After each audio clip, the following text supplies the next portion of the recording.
I I বলছি I. Sir বলছি আপনিও তো একজন আইনের রক্ষক, এই আসামিটাকে একটু ধরুন না, আমি একটু বাথরুমে যাব। কিন্তু আরে ধরুন না, 1 মিনিট। এই কি অপরাধ করেছিস রে? হ্যাঁ বল। না না, ওই কেসটা আমি নিতে পারবো না, বড় প্রবলেম আছে। আরে বলছি তো আমি নেব না, তুই অন্য কাউকে দেখ। এই আসামি পালিয়ে যাচ্ছে, এ ধরো বলছি ধরো। এই দাঁড়া বলছি দাঁড়া। স্যার এটা আপনি কি করলেন? আপনি একজন আইনের রক্ষক হয়ে একটা দাগে আসামিকে ছেড়ে দিলেন। আরে আমি কেন ছেড়ে দেবো? আমি ফোনে কথা বলছিলাম, ও ঝাটকা দিয়ে পালিয়ে গেছে। আমার তো মনে হচ্ছে আপনি ওকে ঘুষ খেয়ে ছেড়ে দিয়েছেন। অফিসার মুখ সামলে কথা বলবেন, আমি কিন্তু একজন আইনের রক্ষক। তো কি হয়েছে? আপনি যে অপরাধ করেছেন আপনাকে জেলের ঘানি টানে একা ছাড়বো। কি আপনার এত বড় সাহস, আমাকে জেলে ঢুকাবেন? দাঁড়ান আমি আপনার ব্যবস্থা করছি। না না স্যার, আপনাকে কোনো ব্যবস্থা করতে হবে না, ওই দেখে দেখেন।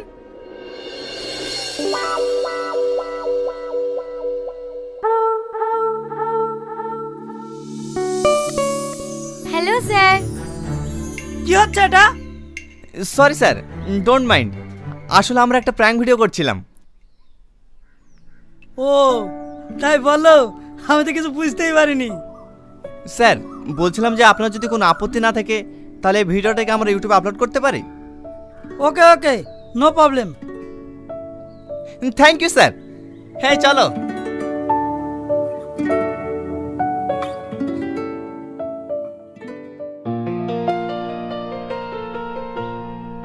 দেখো আইনের লোক নিয়ে আমরা আর কোনো প্র্যাঙ্ক ভিডিও করব না, নইলে আমাদের পরে সমস্যা হতে পারে। এটা তুমি ঠিক বলেছো। আচ্ছা ঠিক আছে, সাধারণ মানুষকে নিয়ে প্র্যাঙ্ক করলে তো কোনো অসুবিধা নেই। তেমন কোনো সমস্যা নেই, মাঝে মাঝে এক একটা চড় খেলেই হবে।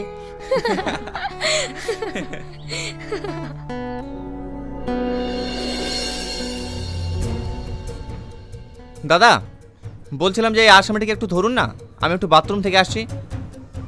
আপনি কি সত্যি পুলিশের লোক? হ্যাঁ কেন, আপনি আমাকে সন্দেহ করছেন? সন্দেহ করবো কেন? আপনি কি আমাকে চেনেন? না কেন? না না এমনি। এই খবরদার পালানোর চেষ্টা করবি না, আমি এক্ষুনি আসছি।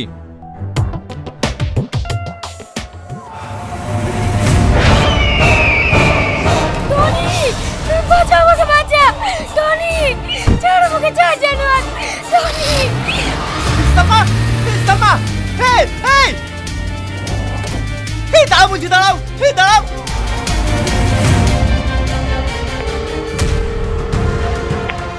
Hello police station. স্যার আপনি আমাকে ফোন করেছিলেন, আমার সালমা কেমন আছে? ও খুব ভালো আছে, কিন্তু আমি একটা জিনিস জানতে চাই, ওই মেয়েটা ওই গাড়ির ভিতরে কিভাবে গেল? আমারই দোষ স্যার, আসলে আমরা প্র্যাঙ্ক ভিডিও করি তো, তাই ওকে ওর কাছে রেখে একটা শট নিচ্ছিলাম, আমরা বুঝতে পারিনি যে এরকম হয়ে যাবে। হ্যাঁ, ভিডিও করার আর লোক পাননি, বিড়ালকে দিয়েছেন মাছ এগলাতে। আপনি জানেন ওকে, ও একজন নারী পাচার করা আসামি। আমরা ওকে 5 বছর থেকে খুঁজছি, আর যদি আমরা সময় মতো না পৌঁছাতাম তাহলে ওর অনেক বড় ক্ষতি হয়ে যেত। থ্যাংক ইউ স্যার, আর এরকম ভুল হবে না। স্যার ও কোথায় আছে? ও এখন কেবিনে আছে। স্যার পেশেন্ট কেমন আছে?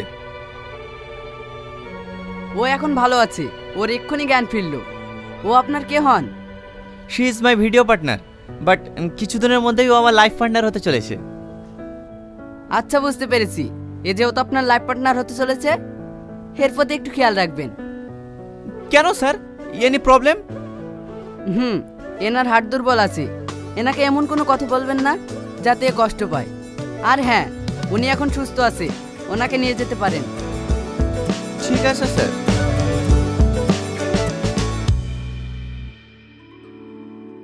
কি শুনলে তো ম্যাডাম কি বললো? হ্যাঁ, তুমি তো ভালোই সুযোগ পেয়ে গেলে। জানো, আজকের পর থেকে আমি আর এই ভিডিও বানাবো না। আমি তোমাকে হারাতে চাইনি। তাহলে কি করবে? আমি তোমাকে বিয়ে করে সুখে সংসার করতে চাই। তোমার আব্বা মা রাজি হবে তো? দেখো আমার আব্বা মা তো জমিদার না যে তোমাকে মেনে নেবে না। তোমার বাড়িতে রাজি করো তাহলেই হবে। আমি যদি তোমাকে এখন নিয়ে যাই তাহলে আমার আব্বা মা তোমাকে কখনো মেনে নেবে না। তাই আমি একেবারে তোমাকে বিয়ে করে নিয়ে যাব, তাহলে আর না করতে পারবে না। কালকে তোমাকে বিয়ে করে গ্রামে ফিরে যাব। তুমি যেটা ভালো বোঝো।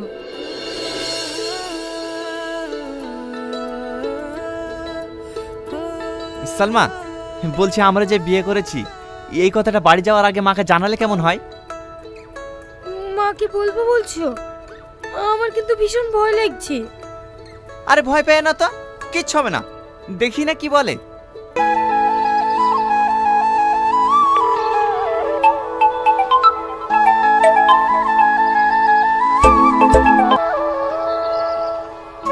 হ্যাঁ বল বাবু, ভালো আছিস? হ্যাঁ মা, ভালো আছি। একটা কথা বলতাম। হ্যাঁ বাবু বল, কি বলবি? আমি একটা মেয়েকে বিয়ে করেছি, আমি কালকে ওকে বাড়িতে নিয়ে যাব।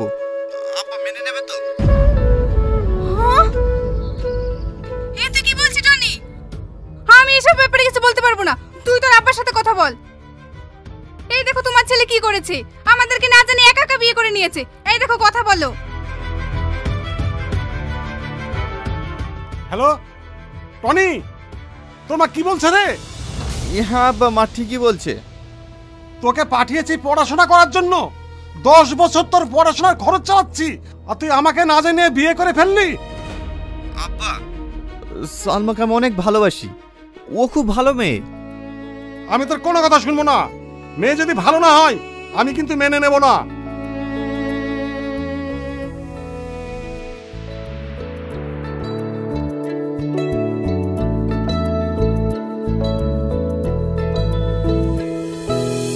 ওগো, মন খারাপ কেন? আজ 10 বছর পর বাবু বাড়ি ফিরছে, তোমার তো খুশি হওয়ার কথা। কি করে খুশি হবো বলো? সঙ্গে করে বউ আনছে, সে বউয়ের আচার আচরণ কেমন হবে এই নিয়েই চিন্তিত আছি। করতে বাবু, ছোট বাবু চলে এসছে। বাবু ভালো আছিস? আসতে কোনো অসুবিধা হয়নি তো? না না, অসুবিধা হয়নি। কি গো, তুমি দাঁড়িয়ে থাকলা যে? বৌমাকে আশীর্বাদ করো। হ্যাঁ হ্যাঁ।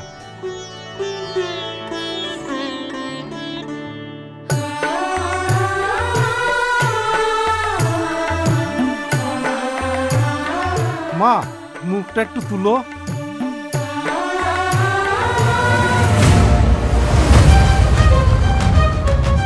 কি এ আমি কি দেখছি?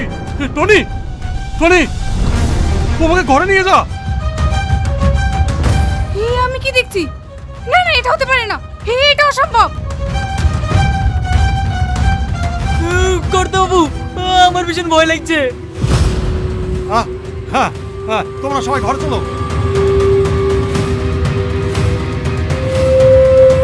কি ব্যাপার? তোমাদের বাড়ির সবাই আমাকে দেখে এমন করছে কেন? আমিও বুঝতে পারছি না সবাই এরকম করছে কেন। চলো ঘরে চলো।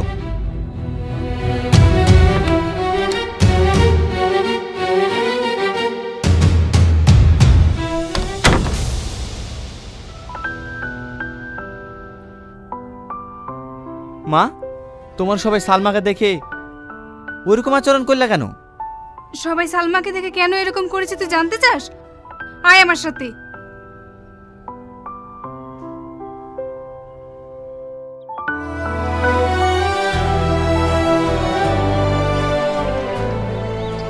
এই তো দেখ, একে চিনতে পারছিস?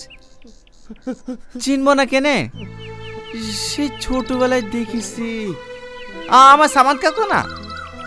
হ্যাঁ, এটা তো সামাদ কাকু। একে চিনতে পারছিস?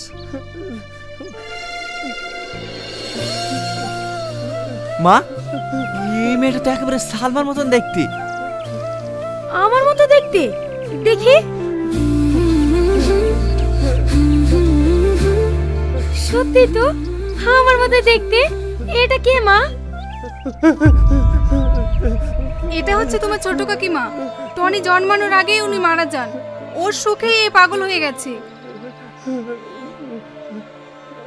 মা, কাকা কি আর কোনোদিনই ভালো হবে না? না, ভালো হবে না। ডাক্তার বলেছে সারা জীবন এরকম ভাবেই থাকবে। মা, কাকাকে এখানে না রেখে বাড়িতে নিয়ে গেলে হতো না? বৌমা, ও বাড়িতে থাকতে চায় না, ও এখানেই ভালো থাকে। না মা, আমি বাড়ি চলে এসেছি। আমি আমার কাকাকে যেভাবে হোক সুস্থ করে তুলবো। চলো এখন বাড়ি চলো।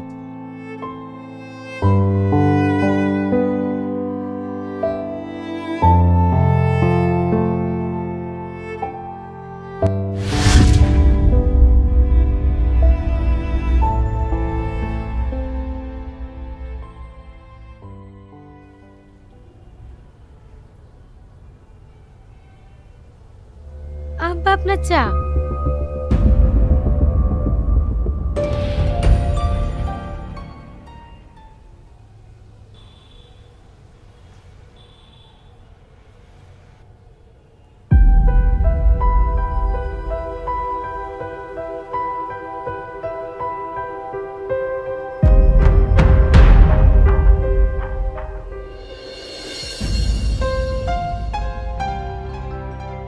কি গো, মন খারাপ করে বসে কেন?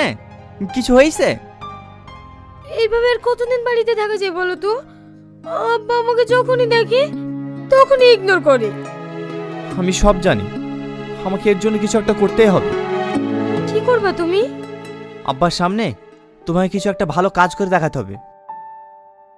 ঠিক কাজ করতে হবে বলো। আব্বা আমাকে খুশি করার জন্য আমি সব কাজ করতে পারি। একটা উপায় আছে, তোমাকে আমার কাকির মতন সেজে আমার কাকাকে সুস্থ করে তুলতে হবে। তাহলে তুমি আমার আব্বার কাছে অনেক ভালো হয়ে যাবা। তুমি যা বলবে আমি সেটাই করব, কিন্তু কাকিমার মতো সাজবো কিভাবে?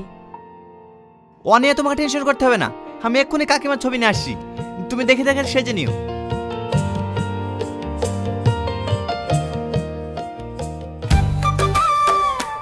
মা, আব্বা, তাড়াতাড়ি আমার সাথে চলো। আমি তোমাদের জন্য একটা সারপ্রাইজ রেখেছি। কি সারপ্রাইজ বাবু? আমি কাকাকে সুস্থ করার জন্য নতুন একটা স্টেপ নিয়েছি। তোমরা চলো, গেলে বুঝতে পারবে।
কি গো, তোমার এখনো সাজা হয়নি? সালমা,